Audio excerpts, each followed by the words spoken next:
Welcome back to all of you guys. Welcome another video from S biology. June 2024 CSIR NET के exams में appear होने वाले सभी candidate से ये मेरी एक रिक्वेस्ट और अपील है कि बेसिकली सीएसआईआर नेट जून 2024 का जो रिजल्ट है उसके लिए आप बहुत देर से बहुत टाइम से इंतज़ार कर रहे हैं, बट अभी वो रिजल्ट कंपाइल होने में और फाइनली कट ऑफ होने में कितना टाइम लगेगा इसका इंफॉर्मेशन किसी के भी पास नहीं है।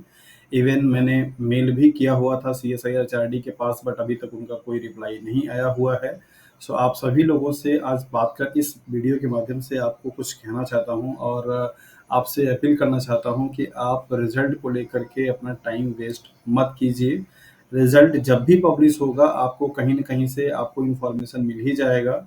आप अननेसेसरी अपने टाइम को सिर्फ़ यूट्यूब पे या वेबसाइट पे चेक करते रहने से आपके माइंड में एक एक्स्ट्रा प्रेशर जनरेट होता है और जिसकी वजह से आप जिस किसी भी काम में हैं, लाइक एज़ हो सकता है कि आप में से कुछ लोग टीचिंग कर रहे होंगे, कुछ लोग पीएचडी कर रहे होंगे, कुछ लोग कॉम्पिटिटिव एग्ज़ाम्स की तैयारी कर रहे होंगे, तो उस काम में वो फ़ोकस अच्छे से नहीं कर पाते हैं, राइट?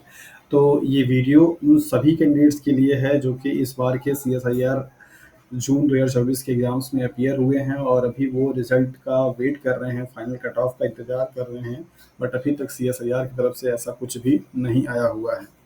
डियर एस्पिरेंट्स, बेसिकली अगर देखा जाए तो इस बार का रिजल्ट जो डिले हो रहा है उसके लिए पॉसिबल कारण कुछ भी हो सकता है। लाइक इस बार एक नई कैटेगरी ऐड की गई, दैट इज़ द पीएचडी का। तो पहले सिर्फ आपका जो रिजल्ट था वो नेट और जेआरएफ मीन्स एलएस और जेआरएफ की कैटेगरी में क्या होता था, डिवाइड किया जाता था। तो अभी इस बार ये नया क्राइटेरिया है।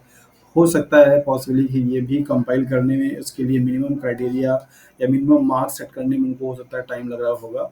जो भी रीज़न है, एग्ज़ैक्ट जो रीज़न है वो सिर्फ़ सीएसआईआर के जो कॉम्पिटेंट अथॉरिटी के पर्सन है सिर्फ़ उनको पता है। यूट्यूब पे जितनी भी वीडियोज़ आपको मिलेंगी उनमें सिर्फ़ एक आइडियाज़ लग सकता है। इवन मैंने भी आपको एक यही बताया था कि हाँ, ये पॉसिबल कारण हो सकता है। एग्ज़ैक्ट क्या कारण है कि रिज़ल्ट नहीं आ रहा है, इसके बारे में इन्फॉर्मेशन किसी को नहीं है, बिकॉज़ जो लोग कम्युनिकेशन का कोई मीडियम नहीं रखना चाहते हैं। मैंने मेल अभी किया हुआ है कई दिनों से, लेकिन अभी तक उसका कोई रिप्लाई नहीं आया हुआ है कि क्यों इतना डिले हो रहा है। सो रिजल्ट के इंतज़ार वाले पोर्शंस को यहाँ पे हम लोग एक तरीके से साइड कर देते हैं। आपको समझना होगा कि उस रिजल्ट के इंतज़ार करने के चक्कर में आपका बहुत कुछ नुकसान हो रहा होगा। पहला चीज़ तो ये, नंबर 1, जितने भी कैंडिडेट्स का जो परसेंटाइल स्कोर है या जो मार्क्स है, पिछले कई साल के जो कट ऑफ हैं, जो उनके मार्क्स से अगर उससे कम आ रहा होगा, तो बेसिकली सपोज़ जैसे मान लीजिए फॉर एग्ज़ाम्पल कि पिछली बार एलएस कैटेगरी के एग्ज़ाम्पल के तौर पे लेके चल रहे हैं कि मान लीजिए आपका 95 परसेंटाइल जो है वो क्या था, कट ऑफ गई थी किसी एलएस के लिए या जेआरएफ के लिए, एक एग्ज़ाम्पल। तो अगर आपके मार्क्स इससे काफ़ी कम आ रहे हैं, मतलब आपके मार्क्स आपके 90 या 90 प्लस के आसपास में आ रहे हैं, तो फिर बेसिकली आपको इंतज़ार करने का कोई मतलब नहीं बनता है। तो ऐसे सारे कैंडिडेट्स किसी भी सब्जेक्ट के हों, life science, physical science, mathematical science, chemical science, earth science, whatever, अगर आपके मार्क्स कट ऑफ के मार्क्स से बेसिकली आपका 4, 5, 6 परसेंटाइल या परसेंट अगर आपका कम आ रहा होगा, तो डेफ़िनेटली आपको रिज़ल्ट का इंतज़ार करने की ज़रूरत नहीं है। आप दिसंबर वाले साइकिल के लिए मीन्स दिसंबर 2024 वाले के लिए अपनी प्रिपरेशन स्टार्ट कर दीजिए, क्योंकि इसके लिए आपको टाइम बहुत ही कम मिलने वाला है। पहला चीज़। दूसरी कैटेगरी में वो लोग हैं जो कि हो सकता है कि जो एकदम क्लोज़ प्रॉक्सिमिटी में होंगे, दैट मीन्स ये कि उनके जो कट ऑफ जो उनके जो मार्क्स आए हैं, जो स्कोर आए हुए हैं, वो प्रीवियस ईयर के कट ऑफ के एकदम पास में आ रहे होंगे या थोड़ा बहुत का डिफरेंसेस होगा। उनके मन में अभी डाउट होगा, उनके मन में अभी क्लियरिटी नहीं है कि हाँ, क्या उनका होगा या नहीं होगा, वो तैयारी करें या नहीं करें। इस कैंडिडेट की कैटेगरी, मतलब कि मान लीजिए सपोज़ आपकी ऑब्टेन्ड मार्क्स हैं और जो आपके कट ऑफ मार्क्स है, वो मान लीजिए यहाँ पे ये है, सीएम है, ठीक है?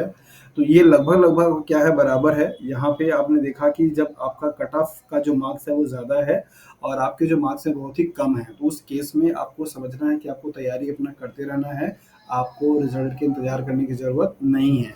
दूसरे कैटेगरी में वो कैंडिडेट होंगे जिनका कि मार्क्स क्लोज़ प्रॉक्सिमिटी में है, दैट मीन्स मान लीजिए कि अगर 95 परसेंटाइल गया हुआ है किसी भी कैटेगरी का, किसी भी सब्जेक्ट का कट ऑफ, और आपके भी मार्क्स आपके 94.8 या 4.9 समथिंग अगर आ रहा है इस तरीके से, तो फिर आपके लिए यहाँ पे इंतज़ार, एक उम्मीद है कि हाँ, आपका हो सकता है।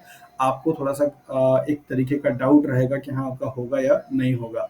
आपकी जो कंडीशन है वो ये है कि आप अभी ना तो दिसंबर वाले साइकिल के लिए सही से स्टडी कर पाएँगे, फ़ोकस कर पाएँगे, और ना ही आपसे इंतज़ार हो रहा है। तो आपका आपके लिए यही है कि आपका जो मार्क्स है, जो आपका परसेंटाइल है, वो अब आना था, जो आ चुका है। रिज़ल्ट अगर आपका पॉज़िटिव होगा, पॉज़िटिव अगर होता है, तो उसके बाद आपको क्या करना है, उस पे आपको विचार करना चाहिए। आपको उसके लिए आगे का जो प्रोसेस है, उसके बारे में एक्सप्लोर करना चाहिए, और अगर नहीं होता है, वो मान के अगर आप चलते हैं, तो फिर आपको अपनी प्रिपरेशन पे ध्यान देना चाहिए। जो भी आपके वीकर पॉइंट है, जहाँ पे भी आपको लगता है कि आपके मार्क्स यहाँ से कम स्कोर हुए थे, ये वाला पेपर और ये वाला टॉपिक या ये वाला यूनिट आपका ज़्यादा खराब है, वहाँ पर आपको फोकस करने की ज़रूरत है। तीसरे कैटेगरी में वो कैंडिडेट आते हैं जिनके आपके ऑप्टेंड मार्क्स जो हैं, वो कई मतलब अच्छे से हैं as compared to the cut off marks के, राइट। तो कट ऑफ मार्क्स से अगर उनका मार्क्स ज़्यादा, सपोज 95 परसेंटाइल अगर कट ऑफ गया हुआ है और उनके मार्क्स आ रहे हैं, दैट इज़ 97 है, 98 है, 99 है, इस तरीके से अगर मार्क्स आ रहे हैं, तो डेफिनेटली आप पूरी तरीके से श्योर हो जाइए कि आपका जो रिजल्ट है वो पॉजिटिव ही होगा, चाहे आप जो भी कैटेगरी या सब्जेक्ट के हैं, और जो भी आपका expected cut off previous year के देखे हैं, उसके अकॉर्डिंगली अगर आपके मार्क्स ज़्यादा आ रहे हैं, तो आपको अब नेट के सर्टिफिकेट या जेआरएफ के सर्टिफिकेट के होने के बाद का जो स्टेप्स है, उस पर ध्यान देना चाहिए। लाइक एज अगर आप जेआरएफ के लिए अप्लाई किए हुए हैं, अगर आपका जेआरएफ हो जाता है, तो दो पॉसिबिलिटी आपके लिए बन जाती है। पहला ये कि आप कहीं पे जाकर के पीएचडी के लिए एनरोल होते हैं और पीएचडी करना चाहते हैं। दूसरा ये है कि कहीं आप चाहे असिस्टेंट प्रोफेसर के लिए जॉब करना चाहते हैं डिग्री कॉलेजेस में, प्राइवेट या गवर्नमेंट जो भी है।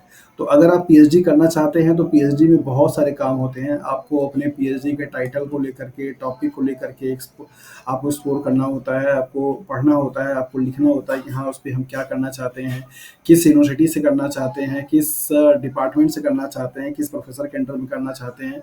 ये सब कुछ आपको फ़िल्टर आउट करना होता है। और अगर आप टीचिंग करना चाहते हैं, तो टीचिंग करने के लिए भी आपको सर्च करना पड़ेगा कि हाँ, कहाँ पे टीचिंग वैकेंसी है, कौन से कॉलेजेस में, किस तरीके का टीचिंग करना चाहते हैं, गवर्नमेंट, प्राइवेट है, परमानेंट या टेम्पोररी। तो उस तरीके की चीज़ों को आपको एक्सप्लोर करना शुरू करना चाहिए। और अपनी सीवी आप बना लीजिए। अगर जो लोग का मार्क्स ज़्यादा आ रहा है, प्रॉपर तरीके से सीवी बना लें। और इसके साथ-साथ में अगर पीएचडी करना चाहते हैं, तो पीएचडी के लिए पहले वो यूनिवर्सिटी, रिसर्च सेंटर को फाइंड आउट करें। अपने टॉपिक के बेसिस से फर्स्टली आपको टॉपिक बनाना होगा। इस तरीके की प्रोसेस में आप इन्वॉल्व हो जाइए। इससे होगा क्या कि आपका पहले से तो ये जो टाइम वेस्ट जा रहा है, ये टाइम को आप अच्छे से यूटिलाइज़ कर पाएँगे। दूसरा, जो हर टाइम पे आपके सबकॉन्शियस माइंड में ये चलता रहता है, और दिन दिन भर में आप 4 बार 6 बार जाकर के सीएसआईआर एचआरडी के वेबसाइट को चेक करते रहते हैं, वो करना आप बंद कर देंगे, जिससे कि आपके माइंड में एक अनस्टेबिलिटी क्रिएट हो रही है। आप खुद को कहीं पे स्टेबल नहीं कर पा रहे हैं, और आप खुद को सही से किसी भी काम में लगा नहीं पा रहे हैं। सो डियर एस्पिरेंट्स, यहाँ पे 3 कैटेगरी में सारे कैंडिडेट्स को मैंने कैटेगराइज़ किया हुआ है, और आप इसको अच्छे से देख सकते हैं, समझ सकते हैं कि एक वो हैं जिनके ऑपरेंड मार्क्स बहुत ही कम हैं एज़ कम्पेयर टू द जो भी आपके कट ऑफ मार्क्स हैं, और कट ऑफ मार्क्स आपका ज़्यादा है, तो उन कैंडिडेट्स को तो कुछ सोचना ही नहीं है। वो अपना डायरेक्टली क्या करें, इन्वॉल्व हो जाएँ दिसंबर की प्रिपरेशन में।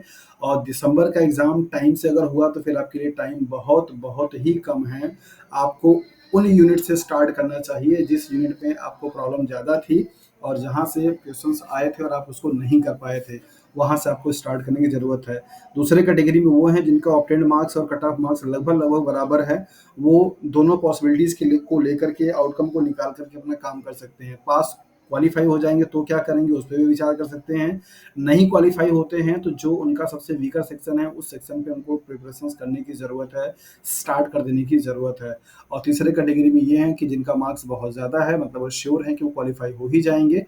उनके लिए अपना आगे अगर पीएचडी करना चाहते हैं, तो टॉपिक को सर्च करें, टॉपिक सर्च कर लें तो यूनिवर्सिटी सर्च करें, डिपार्टमेंट सर्च करें, प्रोफेसर्स को मेल लिखें, तब जाकर कहीं पे आपको ऐसा नहीं कि आप जेआरएफ क्वालीफाई हो जाएँगे तो आपके घर पे इन्विटेशन आएगा पीएचडी एडमिशन लेने के लिए और आपको पैसा मिलना शुरू हो जाएगा। ऐसा बिल्कुल भी नहीं होता है। जब आप जेआरएफ का सर्टिफिकेट लेकर के जाएँगे, तो आपको मालूम चलेगा कि बहुत ज़्यादा लोग जेआरएफ क्वालीफाई हैं, और पीएचडी में एडमिशन लेने के लिए कितना ज़्यादा महामारी है और कितना कॉम्पिटिशन्स है। जब से ये फेलोशिप हाइक हुआ है, मैक्सिमम लोग जेआरएफ क्वालीफाई करने में लग गए हैं और पीएचडी एनरोल करना चाहते हैं। उसके पीछे कई सारे कारण हैं। पहला ये कि एमएससी के जस्ट बाद कोई अच्छी गवर्नमेंट जॉब नहीं है, और पीएचडी आपको एक डिग्री देती है, एज वेल एज आपको अच्छा खासा फेलोशिप देती है, जो कि कोई प्राइवेट सेक्टर का जो जॉब होगा वो आपको नहीं दे पाएगा।